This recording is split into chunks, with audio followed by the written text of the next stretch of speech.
Belajar matematika asik dan menyenangkan bersama Primatika. Ya, setelah kita belajar tentang determinan matrik dengan sifat-sifatnya, di video kali ini kita akan belajar tentang inverse matrik dan sifat-sifatnya juga. Bagi kalian di kelas 11 SMA, ini adalah materi matematika wajib. Akan kita bahas untuk inverse matrik 2x2 dan 3x3. Maka jangan kemana-mana, tonton dari awal sampai dengan akhir agar kalian benar-benar paham. Oke?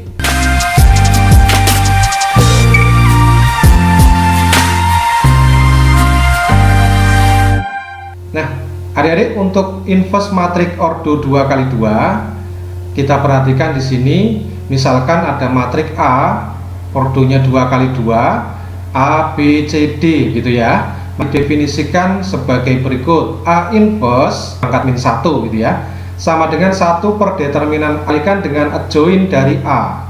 Prinsipnya seperti itu. Jadi 1 per determinan A dikalikan adjoin dari mat. Nah, adjoin dari matrik A itu seperti ini ya adik-adik. Jadi A dan B ini ditukar ya, kemudian B menjadi lawannya. Kalau B nya positif jadi negatif, jadi min B dengan min C jadi lawannya. Antara A dan D ditukar tempat. Nah, seperdeterminan A kan bisa kita tulis 1 per AD min BC gitu ya, dikalikan D min B min C dan A. Oke, kita coba soalnya. Misalkan ada matrik A 2, 5, 3, 7, inverse-nya adalah, nah kalau seperti ini berarti A inverse sama dengan seperdeterminan A, berarti kan 1 per 2 kali 7 ya kan, 2 dikalikan 7 berarti 4, 14 dikurangi dengan 5 kali 3, 5, 15 dikali dengan adjoinnya. Adjoin ini berarti antara 2 dengan 7 tukar tempat, ini 7 di sini 2 gitu ya. Ini menjadi min, jadi min 5, kemudian di sini min 3. Nah kan seperti ini. Maka jadinya bagaimana? 1 dibagi min 1 berarti kan min 1 dikali dengan matriknya ini 7 min 5 min 3 2. Nah maka A inverse itu sama dengan, kita kalikan semuanya dengan min 1 berarti min 7, 5, di sini 3, di sini min 2. Oke, selesai seperti ini. Ini adalah A inverse-nya. Gitu ya. Oke, kita lanjutkan untuk matrik 3x3. Yang belum subscribe silahkan subscribe terlebih dahulu, jangan lupa klik loncengnya. Oke. Inverse matrik 3x3 ini agak rumit adik-adik, perhatikan betul-betul. Jadi misalkan ada matrik A 3x3, saya tuliskan dalam bentuk umum A11, A12, A13 dan seterusnya seperti ini ya. Jadi ukurannya 3x3, maka inverse matrik A didefinisikan A inverse sama dengan, sama sebetulnya 1 per determinan A dikalikan adjoin A. Nah, hanya ketika kita menginversekan matrik 3x3 untuk mencari adjoin A nya ini tidak seperti yang 2x2 tadi gitu ya, ada caranya. Adjoin A itu apa? Adjoin A itu adalah transpose dari matrik kofaktor CIJ. Oke, nah CIJ caranya nyari gimana? Pakai ini, komponen-komponen dari matrik C nya itu adalah min 1 dipangkatkan I plus J dikali MIJ gitu ya. Jadi kofaktor baris I kolom J itu sama dengan min 1 dipangkatkan I ditambah J dikali minor dari baris I kolom J. Nah caranya mencari gimana? Ya harus kita cari satu-satu. Jadi adjoin A nanti juga akan berukuran 3x3 gitu ya. Nah caranya mencari gimana kak? Perhatikan baik-baik. C11 maksudnya komponen matrik kofaktor baris 1 kolom 1 gitu ya, sama dengan min 1 pangkat 1 plus 1, ini kan I plus J gitu kan. Jadi 1 tambah 1 dikali MIJ.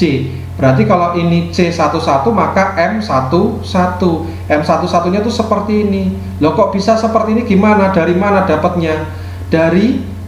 Karena M11 berarti baris 1 kolom 1. Dari matrik A ini baris 1 kita coret, kolom 1 kita coret, maka tinggal tersisa ini. Itu ya adik-adik ya. Jadi ini adalah MIJ nya atau M11. Sama kan? M11. Jadi minor itu dalam bentuk determinannya gitu ya. Min 1 dipangkatkan 1 tambah 1 berarti kan genap nih, pangkat 2. Berarti min 1 pangkat 2 kan 1, iya kan? Maka sama saja dengan ini M11 ya. Jadi gimana? berarti ini kita kalikan seperti mencari determinan 2 kali 2 gitu ya. A22 dikali A33 dikurangi dengan A23 dikali A32. Oke, kemudian kita lanjutkan, harus kita cari satu-satu Kak. Iya, jadi dari C11, C12, C13 sampai dan seterusnya sampai C33 berarti 9 Kak.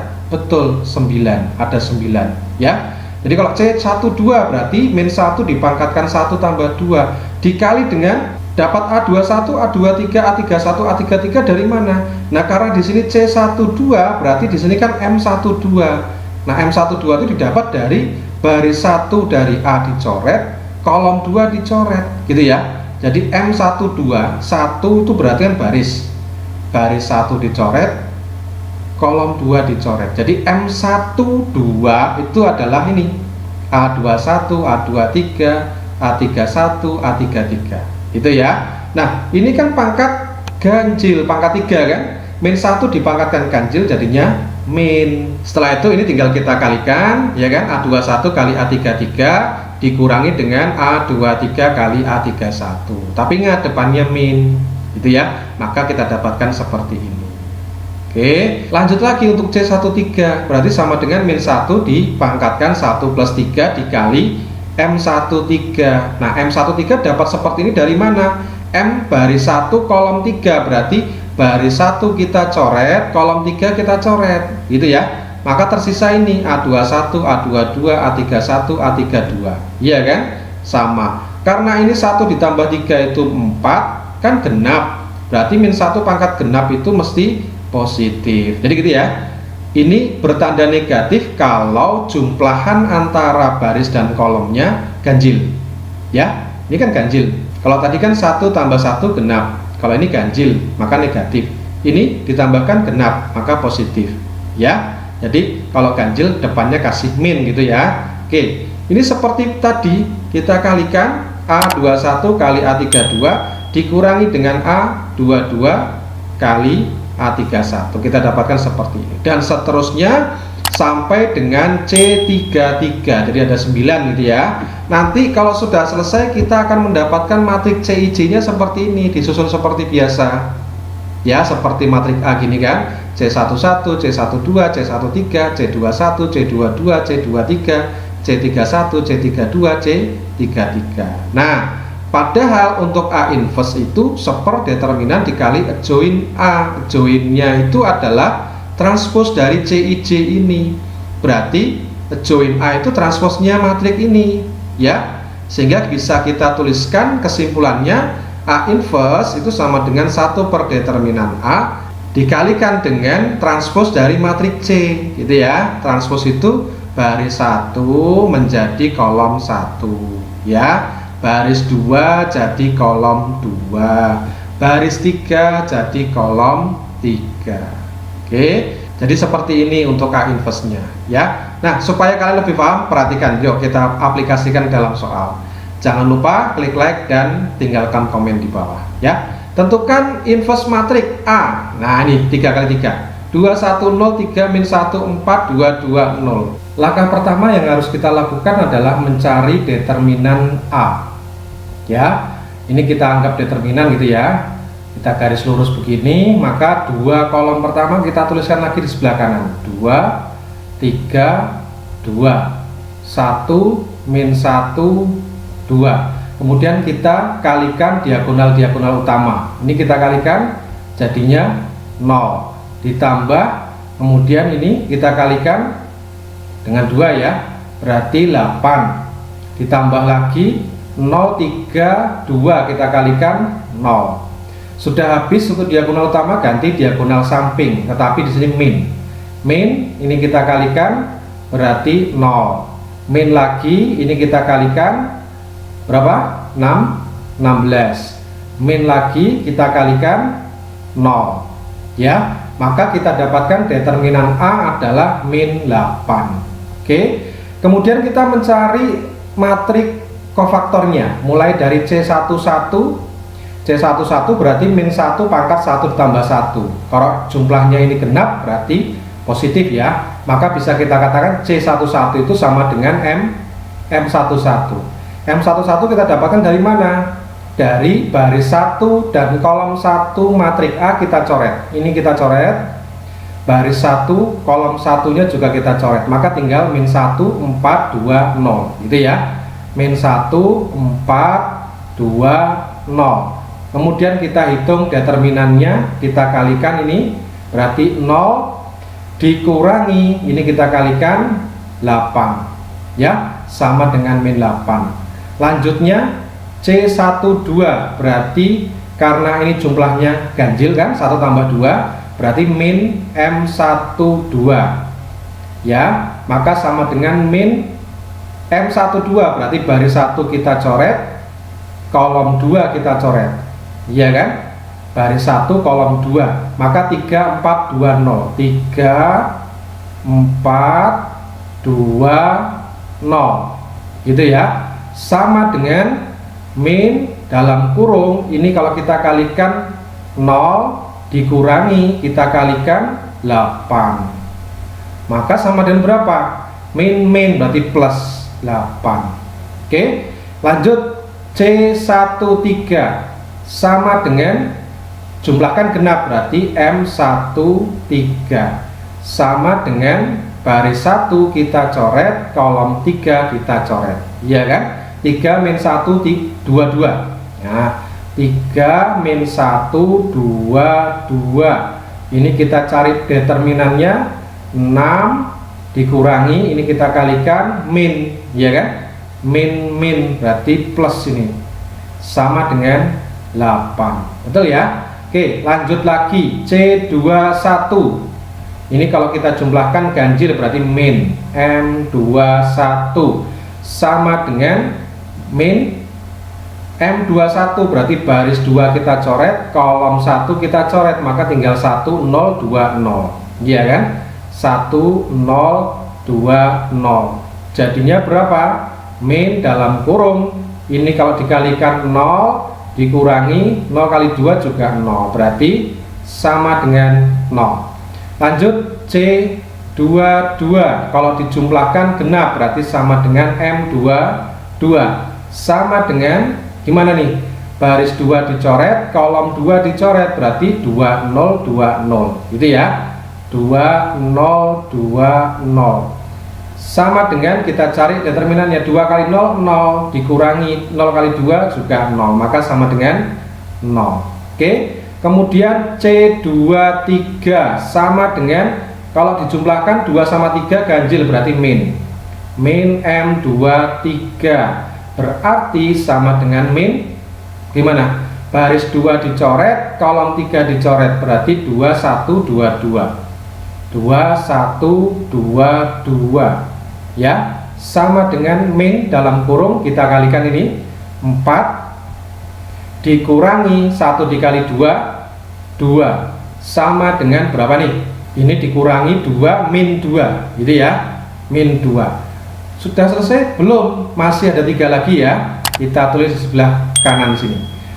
Berarti apa? C31 ini kalau kita jumlahkan genap berarti sama dengan M31 gitu ya, sama dengan berarti baris ketiga kita coret, kolom ke 1 kita coret, maka 1 0 min 1 4 1 0 min 1 4. Ini kita cari determinannya juga, berarti 4 dikurangi 0.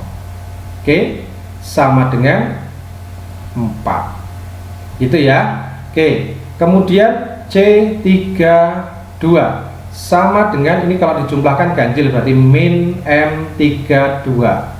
Nah, berarti min 32 berarti baris 3 dicoret, kolom 2 dicoret, berarti 20 3 4 20 3 4. Ini sama dengan min dalam kurung 2 kali 4 itu 8 dikurangi 0 kali 3 0 min 8.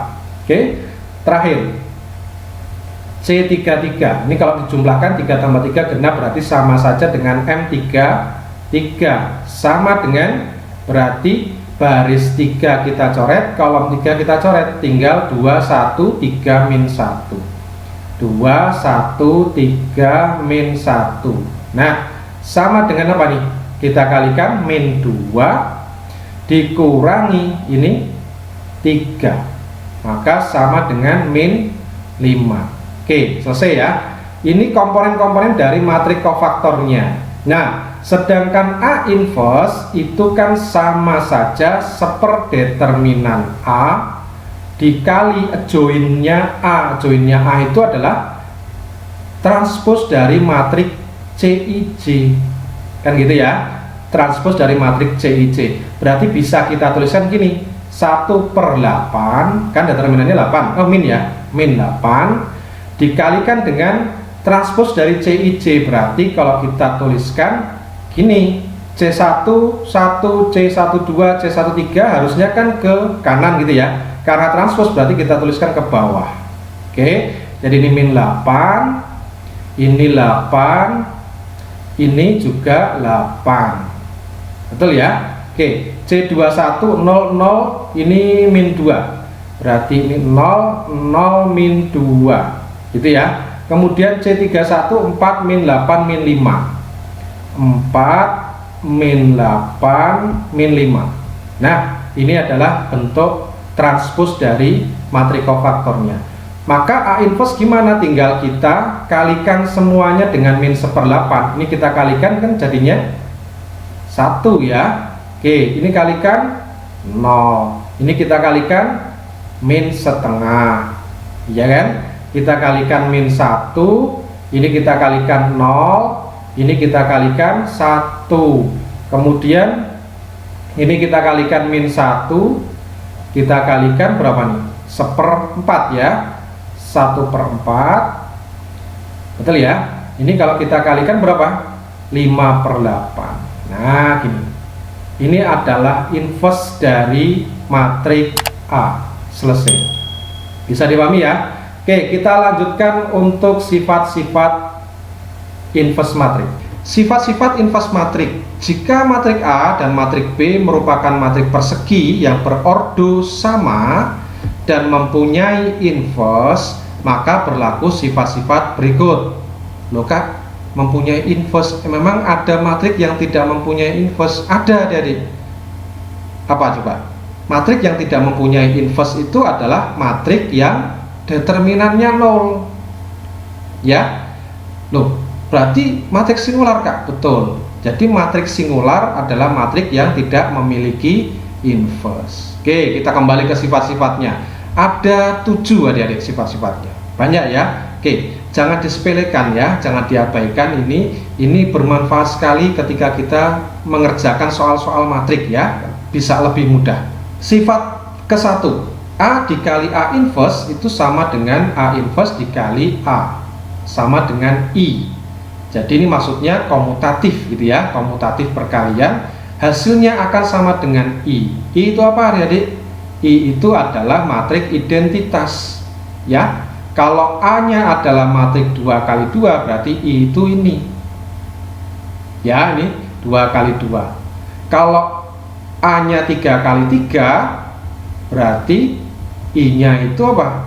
1 0 0 0 1 0 0 0 1. Jadi diagonal utamanya itu bernilai 1 gitu ya. Sifat kedua, A dikali B di inverse itu sama dengan B inverse kali A inverse. Jadi urutannya dibalik ya. Kalau ini A dulu baru B, ketika di inverse maka jadinya B inverse dulu baru A inverse. Maka jika kalian balik B kali A, maka jadinya A inverse kali B inverse. Oke ya, dibalik ya, hati-hati. Kemudian yang ketiga, A inverse diinversekan lagi ya, kembali jadinya A. Oke, jadi kalau misalkan ada soal adik-adik, diketahui di soal itu bentuk A inverse-nya. Kemudian kalian diminta mencari matriks A semula adalah, oh berarti tinggal inverse itu kalian inverse lagi. Gitu ya. Oke, yang keempat, A dipangkatkan N kemudian di inverse, maka akan sama dengan A inverse baru dipangkatkan dengan N. Gitu ya. Jadi kalau misalkan A kuadrat terus kalian diminta mencari inverse-nya dari A kuadrat, itu sama saja dengan gini adik-adik, sama saja dengan kalian mencari inverse-nya A dulu baru nanti dikuadratkan. Ingat, kuadrat itu berarti bukan masing-masing kalian kuadratkan ya. A kuadrat itu artinya A dikali A. Oke. Kemudian yang kelima, K dikali A baru di inverse itu sama dengan 1 per K dikali A inverse, ya. Ingat. Jadi beda dengan determinan ya. Kalau kemarin kita bahas determinan itu kan jika K dikali A, determinan K dikali A sama dengan K kuadrat dikali determinan A. Ini kalau A-nya 2 kali 2 kan gitu ya, 2 kali 2. Kalau K-nya 3 kali 3 berarti ini pangkat 3 kan gitu ya. Beda dengan inverse, kalau inverse jadinya seper K. Oke, ingat-ingat ya. Yang keenam, K dikali A inverse baru kemudian dipangkatkan N, maka akan sama dengan K dipangkatkan N dikali dengan A inverse baru dipangkatkan N. Gitu ya. Jadi ingat juga nih, A inverse dipangkatkan N bisa seperti ini tadi. Mana? Yang keempat ya. A inverse dipangkatkan N bisa juga jadi A pangkat N baru di inverse. Oke. Kemudian yang terakhir, A transpose baru di inverse, maka sama dengan A inverse lalu di transpose. Dibolak-balik boleh ya. Nah, yang kemarin ketika kita bahas sifat-sifat determinan itu kan ada saya tuliskan seperti ini. Determinan dari A inverse itu sama dengan 1 per determinan A. Ada ya? Ada. Pernah saya tuliskan seperti ini. Ini juga perlu diingat. Ini memudahkan kalian dalam mengerjakan soal-soal adik-adik. Ya. Baik adik-adik, saya cukupkan sampai di sini untuk video kali ini. Kita akan jumpa lagi di video-video menarik lainnya. Jadi jangan kemana-mana, tetap di channel Primatika. Sampai jumpa lagi. Wassalamualaikum warahmatullahi wabarakatuh.